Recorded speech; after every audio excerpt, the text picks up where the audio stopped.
Well, guys, we talked about seeding just a little bit for Carolina. We want to move forward now and talk about the big picture. Let's talk about the entire country, and let's start with #1 seeds. Who are your top 4 teams in the country coming at the end of the year? We're not talking about right now. Who do you think your the top 4 seeds in the NCAA tournament will be? I think that the pollsters have it right now. I think Kentucky, Syracuse, and Missouri are to me, the clear top 3 teams in the nation. They're head and shoulders above the competition. That 4th seed is still up in the air. I think it's going to be likely either UNC or Duke, whoever wins the ACC tournament. I don't see either of those teams losing the rest of the year other than to each other on that game on March 3rd. And if not one of those 2 teams, I'm going to say Ohio State. I just think that they're the best team in the field, although they haven't performed well lately. They just got beat by, I think, 10 by Michigan State a couple days ago. But, those top 3, and then that 4th spot's kind of up in the air for me. Yeah, the 4th spot's certainly up in the air. You said Kentucky, Syracuse, and Missouri, but honestly, I could see Missouri falling from the #1 seed, depending on how they finish out the Big 12 season in the tournament, because there are a lot of top teams in the Big 12. Kansas, Baylor's there as well. So I can see one of those 2. I don't see Kansas or Baylor getting a #1 seed, but I could see them ruining Missouri's shot at a #1 seed.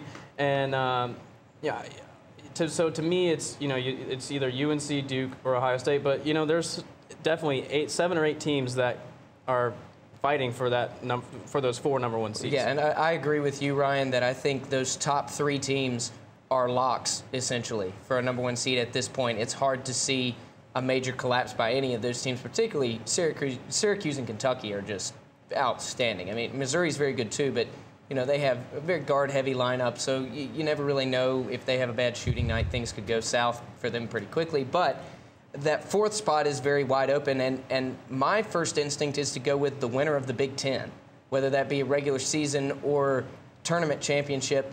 That conference is the best in the country, so deep that just night in, night out, you don't get a night off in the Big Ten. It's kind of like how the ACC used to be. We all remember those days and look back on them fondly, but that's just not the way things are anymore. The Big Ten is the deepest conference in the country, and I think it's tough to keep the winner of that conference out of a #1 seed. Yeah, I agree. I think Ohio State or Michigan State, both very strong teams within Wisconsin, Indiana, a lot of other teams that have been in and out of the top 10 all year. Michigan. Like you said, it's got to be, to me, the strongest conference in the nation, although they don't have that one top 5 team. Depth-wise, they could get 7 teams or so in the tournament, which would be really big for the Big Ten. But I think Ohio State and even Michigan State, if they get things working, could end up being a top 5 team. So I think to me, there are very few teams that are clear top 5 teams right now that you look into the future and you say they are going to be there, because none of us can predict the future. I think they have candidates for top 5 teams in Ohio State and Michigan State.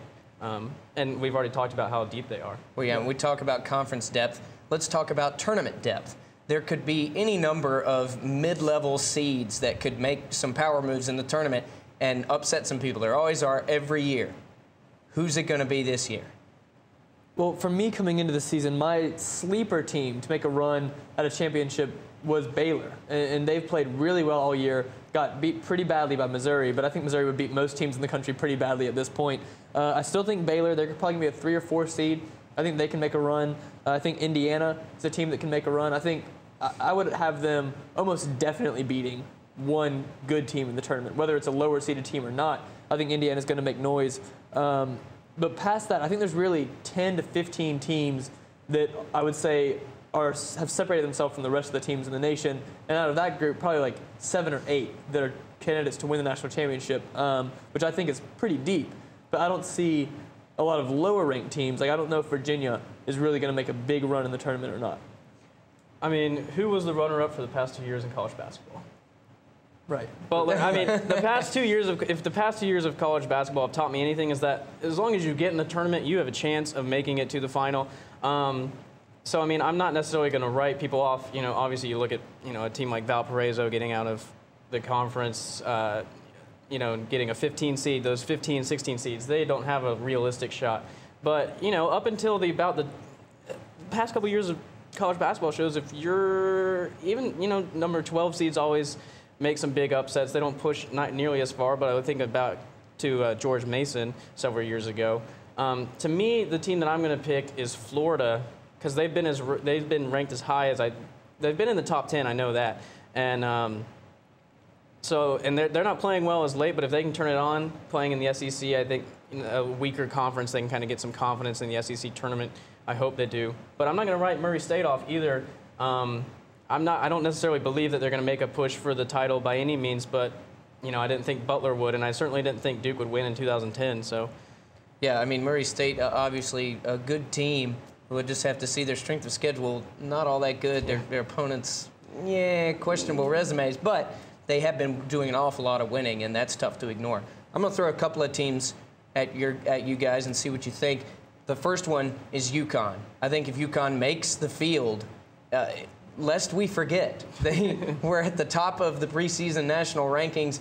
They're still, in my mind, one of the deepest teams in the country. I think Jeremy Lamb, Andre Drummond, they are just a supremely talented roster. And if they can get it together, and that is a challenge with Jim Calhoun not on the bench, but if they can, right now in Joe Lunardi's bracket, they're a 9 seed. I call that the most dangerous 9 seed of all time. I cannot think of a team that was that low seeded that I would be that afraid to play if I was a number 1.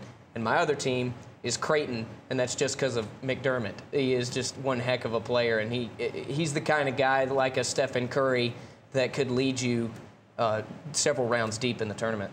Yeah, I was going to say Creighton, they might be able to make a little bit of noise and beat someone. I don't think they're as good as that Davidson team. And I don't think neither. He's as good as Steph Curry. No. So I don't know if they could have beaten a team like when Davidson beat Georgetown that year in that huge game that I feel like everyone was watching, especially here in North Carolina. But UConn, I think that UConn is such a good team, so talented, just have a really hard time playing together at times. And you see them playing so far below their talent level. I think if they can get it together, they can make some noise. But for me, that's really all about Jim Calhoun being there or not. If he's not on the bench, this is a completely different team.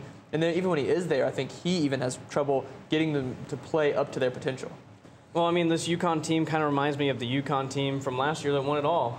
Someone that you weren't really that high on in the middle of the season, towards the end of the season, and then they just run through the Big East tournament, win 4 games in a row that no one had done before, and the next thing you know, several weeks later, they're the national champions. So, I mean, it would be, just like I said, you can't write anyone off. It would be dumb to write UConn off, especially after what they showed us last year. And they certainly are a talented team. So all they have to do is kind of work out those things. But like you said, Jim Calhoun not being there, that's tough.